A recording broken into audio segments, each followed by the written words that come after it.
A 15-year-old Prado, 184,000 Ks. Let's quickly see what's wrong with it so you people that want to save money know what to do, what to look out for. We are closed at the Prado Hospital for the majority of April. We're here for the first week. We might be here for the last, but we're fully booked pretty much. Stay tuned on the Prado Hospital Facebook page. Don't bother sending me a text message for anything to book in or for anything after you see this video for about 3 weeks. Bada bing. All right, what have we got here? This is what I would say, right? It's got the KO2s. The ones on the back, they look like pretty good condition. The ones on the front, they're getting a bit worn on the edges, particularly the rear. So on the inside edges, sorry. So I'd swap them with the rear. Time for a tyre rotation front to rear. I didn't put this suspension in, set it all up. It's a little bit high at the back in my opinion. Rear pads, they're getting down a bit. They're probably about 40% left. So time to get on lsiauto.com.au and get some rear pads in stock. The genuine pads are genuine and they're cheaper than you can get at your dealer. And there's a discount code 4B4-2025. Lube the driveline done. It's due for a rear fuel filter. It doesn't look like it's been done for a long time. Make sure that gets changed. Don't break those orange clips. If you don't change this filter, you risk your fuel transfer problem and ending up on the side of the road because the fuel will be stuck in this rear fuel tank here instead of in the front one. I'm not going to go through the whole system operation in this video. Bone dry clean pan, clean turbo, a little bit of oil on the bottom actually, just a tiny little bit up on the bottom there. Hard to see the wetness there, whatever. Nothing to worry about. See plenty like that for over 10 years. This is just from a bit of grease in the driveline, or rather a bit of mess than a worn out uni joint. You know, bit of grease, beautiful. Just plug on the block, just starting to get a bit of a sweat there, but it's not too bad. It can stay there at the moment, just like I got a bit of a sweat with the drip of the aircon on my back right there. Beautiful. CV boots, everything looks good. That same old suspension, no worries, it's all right, drives all right. Upper ball joints look all right, bit of a sweat, plenty of grease all over the bottom bump stop. No need for that much grease. You can give that a good clean up and just put a tiny little light bit of grease on there. It doesn't need to be smothered. That's like just crazy mess. Hit it with a pressure washer or something and just clean it all off. Normal sort of sweat under the rack boots, you know about that. Don't worry about that.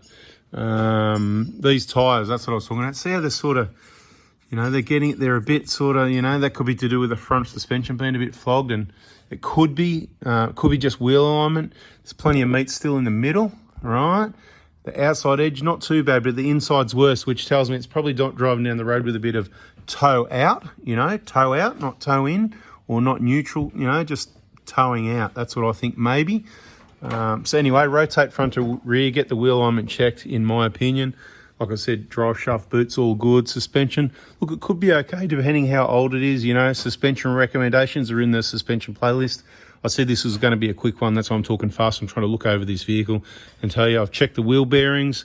They're coming up for replacement soon because they're a non-maintainable item. Just replace them if you want to keep it reliable. We've got them on the shelf. Every 200,000 Ks, you just get a set off me, put them on yourself, or go to one of our workshop partners. Careful who you let work on your car. This one we're doing oil change right now. What do?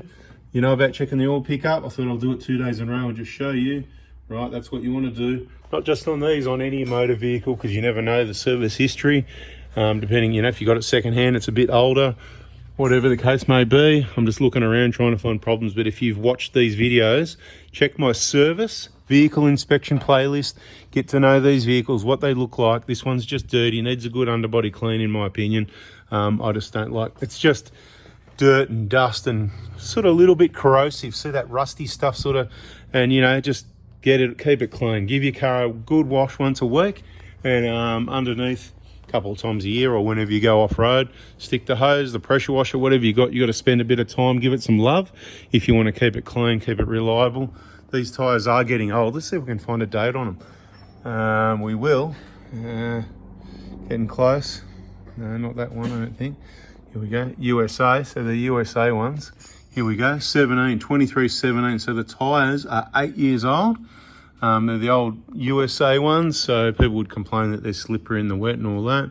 Haven't heard any complaints from this owner. Maybe he doesn't ask too much of the tyres. But of course they are. Oh, they're just terrible, crappy tyres, these tyres, yeah. Check out our videos on 4B4 Adventures and watch that Hilux crawl up those hills and see how crappy they are.